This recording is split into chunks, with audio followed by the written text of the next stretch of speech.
Are you thinking about listing your house as a for sale by owner? Well, we're going to talk about that coming up.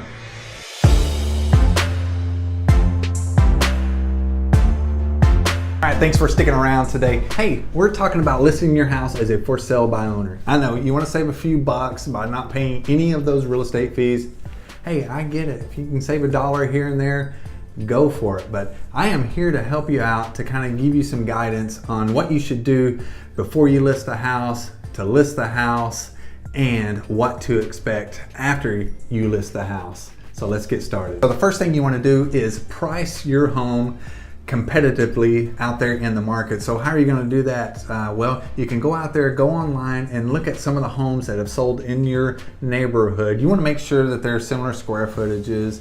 You want to make sure they have the similar features, and you can go off that and see what they've sold for. Another option would be to hire an actual real estate appraiser to come out and give you a true value of your home. That way you know exactly what your home is worth and know exactly how to price your home. All right, the second thing you want to do, you want to get your home prepared to show, and you want to get it prepared for photos. So declutter, I can't express that enough. Declutter your home. Get all that personal items, everything that doesn't really have to be there.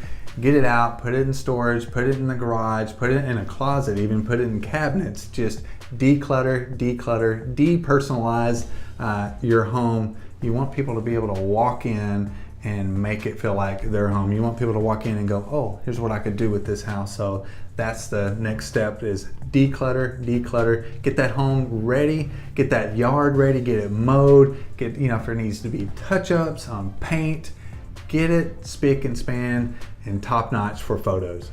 Number 3 on my list for sale by owners is photos. I always recommend hiring a professional photographer to take your photos. That would cost you, anywhere from $100, $200, but it's well worth it. You want at least, 30 plus photos out there, interior, exterior. Show off your home, show off those great features. Make sure, we mentioned before about the decluttering, make sure everything's decluttered out of the way.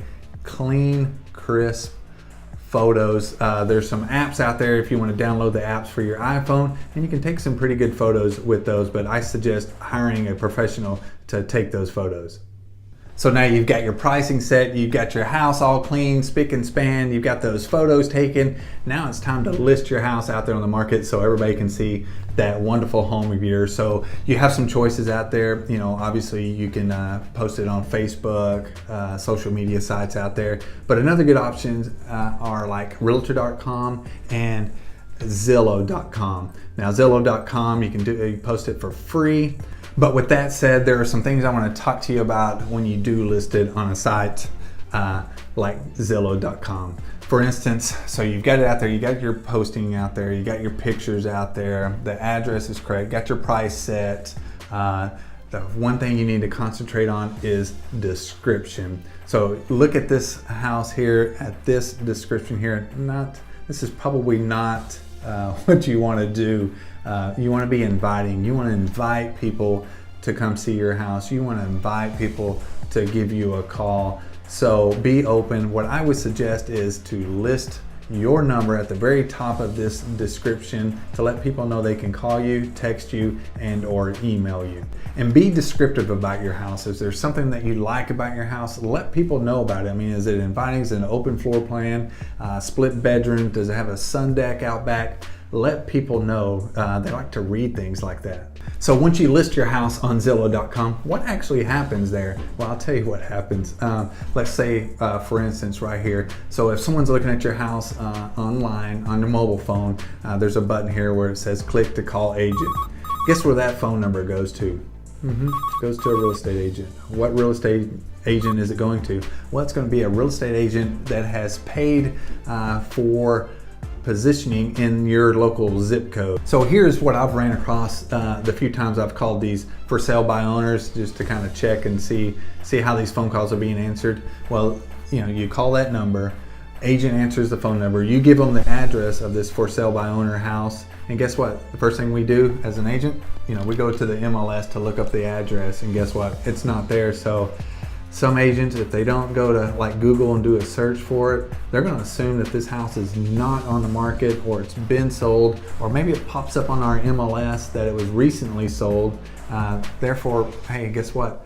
That potential customer is not contacting you about that house because that phone call went to an agent, and an agent has no idea that this house is listed for sale. So the same thing's going to happen on the email. So you go over here, now see all these other agents over here? Whenever you click that little send me an email inquiry button there, guess what? It's going to go to one of those agents there. And if that agent does not know that this house is for sale, guess what? Once again, they're going to look in the MLS. It's not going to be listed there. So they are assuming that it's not listed for sale. Most agents will do their due diligence, and they will actually go out there and Google the address because they're going to be curious of, where this listing came from. So they'll go out there, then they'll find your listing through Google on Zillow.com, and then they're going to look through there. Then they may or may not call you to see if you're going to work with agents with selling your house. So it's if you're going to work with an agent, if you're going to take that 3% on the buyer side, I would also put that in your description online that you will work with real estate agents. Trust me, that'll help you sell your house. Well, that's my short list to help you out with that for sale by owner. So let's run through this one more time. Make sure you get some comps out there so you can price your home to sell. Number 2, make sure you get out there and declutter, prepare that home to make it look beautiful, do all your touch-ups, decluttering obviously. Number 3, get those photos done professionally if you can. If not, make sure they look clean and sharp. And number 4 is get that house listed out there, whether it's Zillow.com, Realtor.com, Facebook. You just want everybody to know that your home is ready for sale, that your friends and family know it's for sale. Post daily on your social sites.